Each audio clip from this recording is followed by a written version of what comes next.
नमस्कार मंडळी, मी विद्या स्वागत करते तुम्हा सर्वांचं आपल्या एका नवीन छोट्याशा व्हिडिओमध्ये आणि आपल्या यूट्यूब चॅनल माय किचन माय टॅलेंटमध्ये।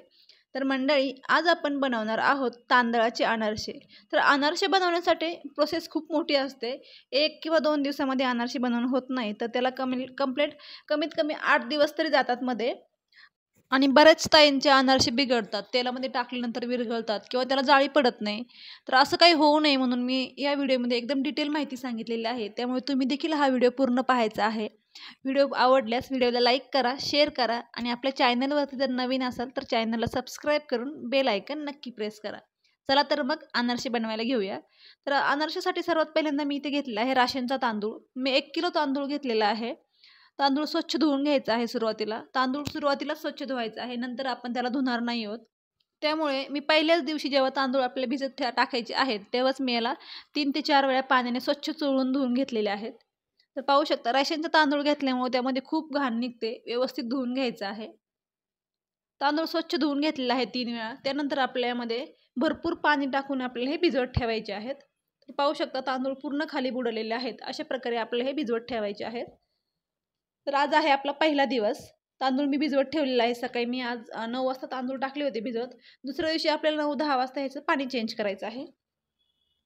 4 दिवस आपल्याला हे तांदूळ भिजवायचे असतात। तर रोज ह्याच्यातलं पाणी आपल्याला काढून घ्यायचं आहे आणि दुसरं पाणी टाकायचं आहे।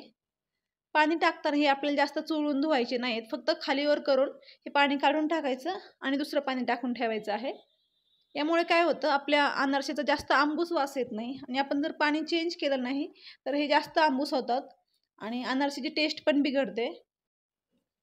तर अशाप्रमाणे मी दुसऱ्या दिवशी पण ते पाणी काढून टाकलेलं आहे आणि दुसरं पाणी टाकून पुन्हा आपल्या ह्याच्यावरती झाकण ठेवायचं आहे। तर अशा प्रकारे आपल्याला दुसऱ्या दिवशी आणि तिसऱ्या दिवशी हे पाणी काढून टाकायचं आहे। आता आज आहे 4था दिवस। तर 4थ्या दिवशी काय करत आहे मी, ते तांदूळ आपण काढून घ्यायचे आहेत। आता आपल्याला हे पाण्यामध्ये ठेवायचे नाही आहेत। 3 दिवस भिजवत ठेवले होते, आता 4थ्या दिवशी आपण हे काढून घेणार आहोत। तर पाहू शकता, आपले तांदूळ किती छान भिजलेले आहेत, हातावरती देखील मॅश होत आहेत सहज। आता आपण हे तांदूळ एका चाळणीमध्ये काढून घेणार आहोत, जेणेकरून त्यामधलं पूर्ण पाणी खाली निथळून जाईल। चाळणीमध्ये काढल्यानंतर एक 10 ते 15 मिनिटं आपल्याला हे चाळणीमध्येच ठेवायचं आहे, त्यामध्ये अजिबात पाणी राहत नाही मग। आणि हे तांदूळ आपल्याला उन्हामध्ये सुकवायचे नाहीयेत। तर हे तांदूळ फक्त आपल्याला एक कॉटनचा कपडा अंथरायचा आहे घरामध्येच, सावलीमध्येच, आणि फॅन चालू करायचा आहे फक्त। फॅन खाली आपल्याला हे तांदूळ फक्त अर्धा तासासाठी सुकवून घ्यायचे आहेत, जास्त वेळ सुकवायला द्यायचं नाही याला। तर बघू शकता, अशा पद्धतीने मी सर्व तांदूळ हे चाळणीमध्ये काढून घेतलेले आहेत। 10 ते 15 मिनिटं आपल्याला हे चाळणीमध्येच ठेवायचे आहेत। हे पहा, तांदूळ आपल्याला जास्त वाळवायचं नाहीये, जास्तीत जास्त फक्त अर्धा तास म्हणजे 30 मिनिटासाठी आपल्याला हे सुकवून घ्यायचं आहे। मी खाली पेपर आथरलेला आहे आणि त्यावरती एक कॉटनचा कपडा टाकून हे तांदूळ सुकवून घेतलेले आहेत पूर्ण। तर पाहू शकता तुम्ही, अशा प्रकारे आपल्याला हा तांदूळ सुकवायचा आहे। फक्त ह्याचं पाणी आपल्याला पूर्ण सुकवून घ्यायचंय, तांदूळ पूर्ण वाळून घ्यायचा नाहीये। तांदूळ जर जास्त सुकवला गेला तर आपले अनारसे तेलामध्ये विरघळतात, त्यामुळे तांदूळ जास्त सुकवायचं नाहीये। पाहू शकता, अशा पद्धतीने तांदूळ सुकवून घ्यायचं आहे। तुम्ही हातात घेतल्यानंतर तुम्हाला कळेल की याला पाणी अजिबात राहिलेलं नाहीये, फक्त तांदूळ थोडासा ओला वाटतोय। आता आपण हे मिक्सरमधून बारीक करून घेणार आहोत, जास्त वाळून द्यायचा नाही तांदूळ। अशाच प्रकारे आपला हा तांदूळ सुकवून झाला की लगेच मिक्सरमध्ये बारीक करून घ्यायचं आहे। आणि जी मैद्याची चाळण असते एकदम बारीक, आपल्याकडे याला सोजीची चाळण पण म्हणतात, त्या चाळणीने छान चाळून घ्यायचं आहे हे पीठ। आणि वरती जे काही मोठे दाणे राहतील तांदळाचे, ते देखील आपण पुन्हा मिक्सरमधून काढून घेणार आहोत। हे तांदूळ तुम्हाला गिरणीमध्ये दळायला न्यायची अजिबात गरज नाही, आणि नेले तरी दळून देत नाही कुणी गिरणीमध्ये, कारण हे ओले असतात। तर पाहू शकता, मिक्सरमध्ये मी हे दळून घेतलेलं आहे पूर्ण। तर मी 1 किलो तांदूळ भिजत घातले होते, तर 1 किलोसाठी आपल्याला 1/2 किलो गूळ घेतलेला आहे मी। यामधून मी 1/2 किलो गूळ काढून ठेवणार आहे। तर गुळाचे प्रमाण कसे घालायचे हे मी तुम्हाला आणखी एका प्रकारे पण सांगणार आहे। तर मी ते 1 किलो तांदूळ घेतला होता, त्यासाठी मी ते 1/2 किलो गूळ घेणार आहे। जर तुम्हाला असं कळत नसेल तर काय होतं, आपण तांदूळ वाटून घेतल्यानंतर जे वरती थोडेफार मोठे कण राहतात ते आपण काढून ठेवतो, त्यामुळे आपल्याला मापाचा अंदाज येत नाही। तर काय करायचंय, जेवढं आपलं हे तांदळाचं पीठ आहे ते मोजून घ्यायचं आहे, एखाद्या मोठ्या भांड्याने मोजून घ्यायचंय। तर मी ते एक टिफिन बॉक्समधला टिफिन घेतलेला आहे, पाहू शकता। त्या टिफिनने मी हे छान मोजून घेते। तर 4 डब्बे भरलेले आहेत माझे पूर्ण। तांदळाचं पीठ जेवढं आहे त्याचे अर्धा आपल्याला गूळ घ्यायचा आहे इथे। तर 4 डब्बे माझे पिठाचे भरलेले आहेत, म्हणजे मी 2 डब्बे गूळ घेणार आहे। तुम्ही असं जरी मोजलं तरी तेवढंच भरतं आणि इकडून जरी मोजलं आपण किलोने तरी देखील तेवढंच भरतं। तर तुम्ही हे पण मोजून पाहू शकता, बरोबर प्रमाण भरतं। मी पाव किलो गूळ घेतला होता 1 किलोसाठी। तर आपण असं जरी मोजून घेतलं तर बरोबर गुळाचे प्रमाण तांदळाच्या पिठाचे अर्धे होते। वजनी प्रमाण घेण्यापेक्षा अशा पद्धतीने मोजलं तर सोपं पडतं जरा। तर बघू शकता तुम्ही इथे मी 2 डबे गूळ घेतलेला आहे बरोबर। आपण असं मोजून घेतलं तरी तेवढंच भरतो आणि आपण वजनी जरी मोजून घेतलं तरी तेवढंच भरतं। थोडंफार 1-2 चमचे इकडे तिकडे होऊ शकतं, पण प्रमाण असेच परफेक्ट घ्यायचे आहे। 1 किलोसाठी आपल्याला पाव किलोच गूळ घ्यायचा आहे। तर आता हे सर्व आपल्याला तांदळाचं पीठ आणि गूळ व्यवस्थित मिक्स करून घ्यायचं आहे।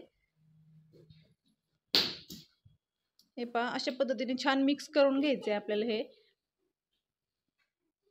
एकदा की तुम्ही हे पीठ बनवून ठेवलं, बनवायला ह्याला टाइम लागतो, 8 ते 10 दिवसाची प्रोसेस असते पूर्ण। पण हे पीठ तुम्ही बनवून फ्रीजमध्ये जर ठेवलं तर तुम्ही 6 महिने ह्याचे अनारसे बनवू शकता। फ्रीजमध्ये ठेवल्यानंतर ते अजिबात खराब होत नाही। तर गूळ घातलेला आहे मी यामध्ये, त्यामुळे मी अर्ध जायफळ देखील किसून घातलेलं आहे। जायफळ घातल्यामुळे ह्याची टेस्ट खूप छान येते, त्यामुळे जायफळ नक्की घाला। तर मी ते अर्ध जायफळ घातलेलं आहे किसून। तर गूळ आणि पीठ मिक्स झाल्यानंतर ह्याचे आपल्याला लाडू बनवून ठेवायचे। ते असं मिक्स करायला थोडंसं अवघड जाईल, त्यामुळे काय करायचंय, मिक्सरच्या भांड्यामध्ये घालायचे पुन्हा आणि पुन्हा थोडंसं फिरवून घ्यायचं आहे। तर बघू शकता तुम्ही मिक्सरच्या भांड्यामध्ये घातल्यामुळे ते एकदम एकजीव झालंय, जसं की आपण पाणी टाकल्यासारखं झालेलं आहे। पाणी किंवा दूध यामध्ये वापरायची गरज पडणार नाहीये आपल्याला।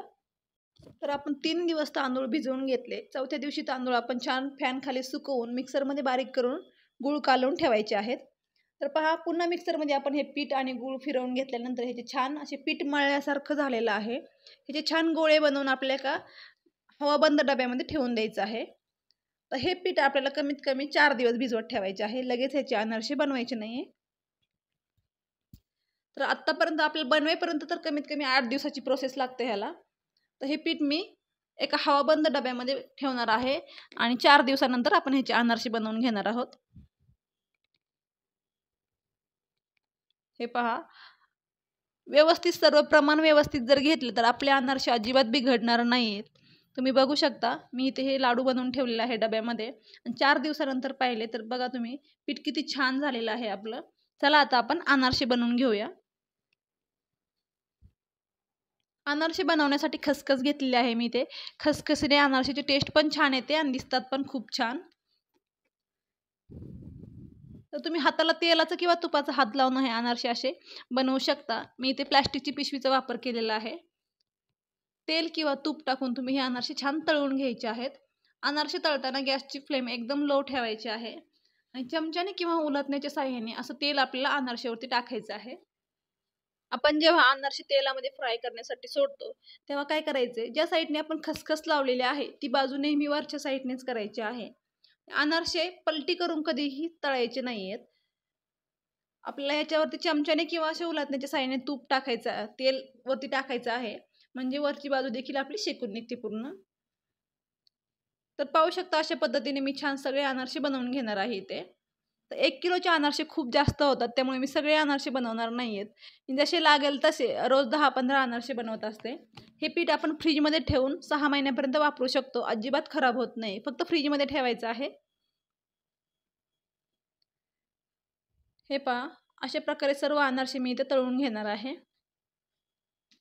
अनारसेमध्ये आपण जायफळ घातलेलं आहे, त्यामुळे ह्याची टेस्ट खूप छान लागते।